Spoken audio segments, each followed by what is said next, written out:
Fortnite Chapter 6 is already being revealed, including the Battle Pass skins, the brand new map, and much more, including new item shop skins, which I cannot wait to gift you guys, since I still give 5 subscribers every single day who drop a like, turn on all notifications, and leave a comment with their epic ID. Quick thanks to these loyal subs, and a massive thank you to you guys taking a few seconds to type Doom in the Fortnite item shop right now. I appreciate it a ton. So you may have noticed that these new leaked skins share a Japanese samurai theme, and that will indeed be the main theme of Chapter 6 Season 1. In fact, the loading screen that just came with the Chapter 2 Remix Battle Pass confirms this. If you take a closer look, the first hint is someone wearing a gas mask with a Japanese samurai styled helmet, which, fun fact, is called a kabuto. Above this image is a similar hint of an oni mask, which is a common feature of Japanese folklore that represents Japanese demons. To the left of this, we see an image of a Japanese styled environment with cherry blossom petals on the ground, and below that looks like a cartoon version of a kappa, which is a legendary creature from Japanese folklore that has the beak of a bird, the limbs of a frog, the body of a monkey, and the shell of a turtle. So once you notice all these small things, the Japanese theme becomes pretty clear, but the final image on the bottom left of a city starts to raise some questions for me, because obviously this should remind us all of Mega City from Chapter 4 Season 2 that also had like a Japanese theme, but it definitely doesn't look like that same exact city, so I'm not sure if all of the lore from the Mega City season will apply to Chapter 6 Season 1. And it's not just that loading screen either, because the Meowdis loading screen in the Battle Pass has a few Easter eggs and hints for the Japanese Season 2, because on the left you see the shadow of a samurai looking helmet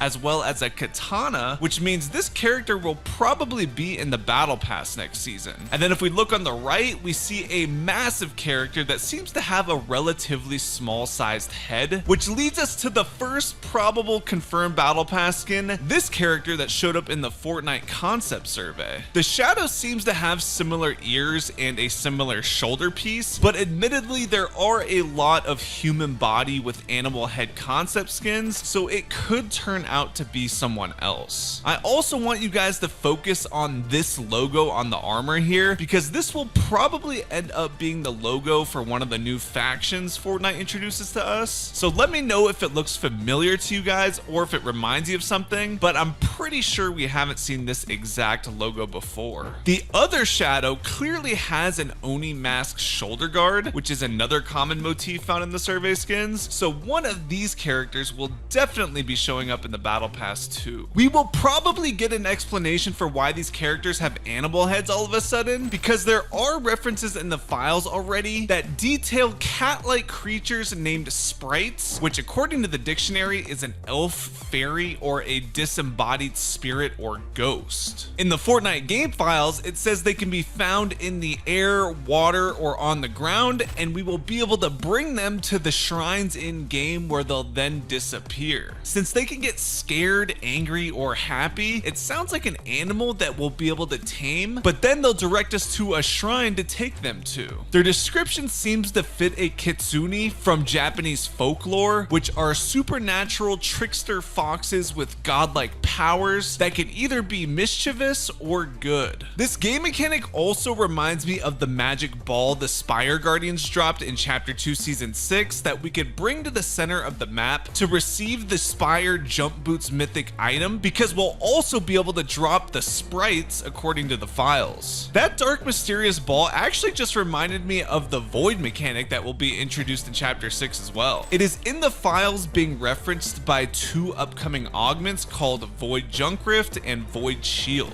So yes, that also confirms the return of the augments from Chapter 4. However, it seems this time they will be integrated a little bit differently. Other names of these new augments include Agile Mending, Headshot Hunter, Healthy Pouncer, Reveling Revealer, and Vehicle Modifier. I'm pretty excited these are coming back because I thought they were a great feature in Chapter 4. Hopefully this doesn't mean we lose the medallions from Chapter 5 though, because they are kind of similar. And actually, it turns out there's even more new game mechanics we can expect, including swinging and rappelling from ropes. The animations for this are already in the files, but now that I think about it, they seem seem kind of pointless to use if you can just build wherever you want anyways. And yes, I know there is a zero build mode too, but zip lines already pretty much serve that same purpose. Maybe there are some situations in game that I'm just not thinking about right now, but there is also an open world game mode that's being worked on still apparently, so it is possible it could be meant for that. A different new mechanic that actually does make sense to me is the new prone mechanic where you can lay flat on the ground, and I remember this first being leaked a long time ago, so I'm glad that they're finally updating it again and we'll finally see it in game.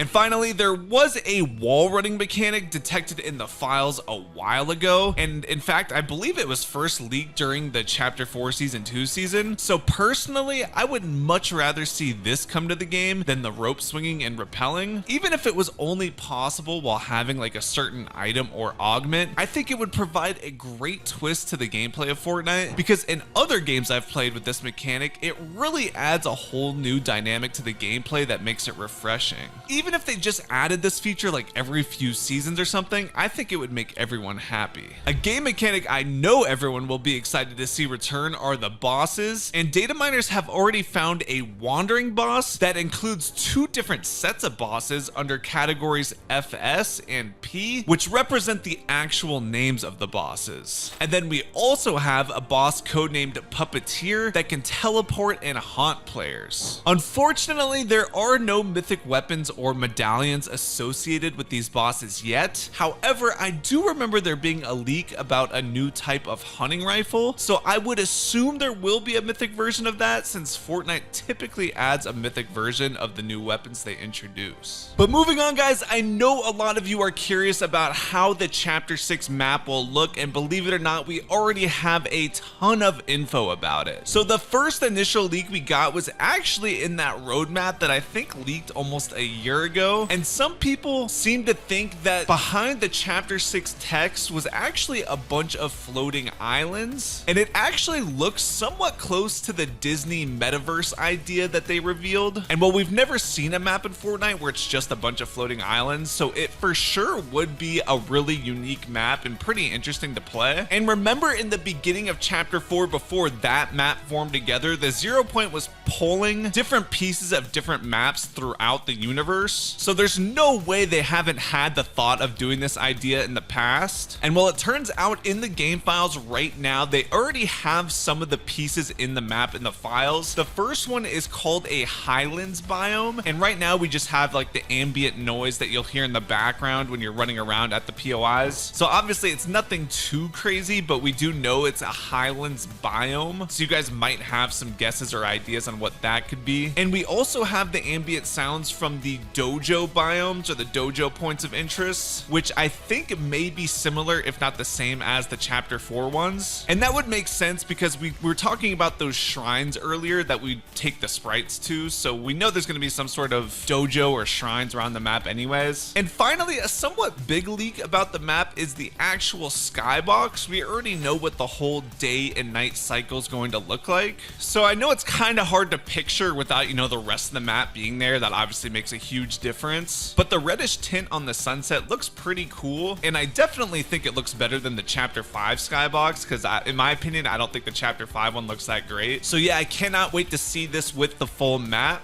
And actually, another interesting leak that has kind of something to do with the map is the fact there's going to be a new mini battle royale game mode that's coming in chapter 6. The codename for it is called Light Bunny, and it only has 50 players and will only be available for a solo game mode. It is kind of weird because that's kind of how Fortnite Reload is already, except, you know, with like the old POIs kind of infused in a smaller map. So if they're doing that same idea but with like the normal new chapter 6 map, I'm not sure if it has something to do with the fact that the chapter 6 map may be a bunch of smaller islands, you know, all together, and this would just be you playing on one of those islands or what. But another possibility is the fact that this could be for the first person game mode that we've literally been waiting for years to come out at this point. I swear I was talking about a first person leak like 4 years ago and it still hasn't happened. They're actually testing the first person mode in creative right now, so I guess that's kind of a good sign. But since they now have something in the files that's specifically named chapter 6 and it's for first person, I can at least say I'm slightly more confident that it'll actually come out at this point. And if you compare combine that with the fact that we have this new smaller battle royale, I think it kind of does fit together, because I feel like if you were to play a normal battle royale match in the first person mode, it would make the map feel a lot bigger. I don't know, though, I could be wrong about that. So we'll just have to wait and see. And then finally, while we're still on the topic of LTMs, we still have that open world game mode that Epic has been working on apparently for like years now too. I mean, the leaks about this honestly might go as far back as the first person mode leaks. So I mean, who knows? It could be connected to this, but the open world mode, I'm not gonna lie, I have super little faith of actually coming out, but I feel like I have to mention it just in case it ends up actually happening. And actually, I almost forgot about the biggest LTM leak that was just confirmed, and that's the fact that the original Fortnite OG is going to be its own separate mode again, I think permanently, sometime after the release of Chapter 6, so it won't be right away, but they're going to be changing that Chapter 1 map every month going through all of the seasons, so that will be pretty cool to be able to get updates with that along with the Chapter 6 map. And believe it or not, they're going to have a separate ranked mode for that map too, which is just absolutely crazy. I feel like they have so many different game modes now, and I wonder if them bringing this back is going to have a similar level of hype as when they brought it back the first time. Obviously, I don't think it'll be as big, but I really wonder if there's like a ton of people out there that just prefer to play the original Fortnite and don't care for all the crazy new stuff. And actually, guys, as I was just finishing this video, another POI got leaked called Industrial Town. So that is pretty interesting because that doesn't necessarily fit the Japanese theme, but I mean, of course, the entire map isn't going to be Japanese themed, so it makes sense. And then another small leak is the fact that these forecast towers are confirmed to stay on the map in Chapter 6. And then finally, we can definitely expect some Disney crossovers to come very soon, as well as a One Piece collab. So let me know what you're most excited for, and I'll see you in the next one.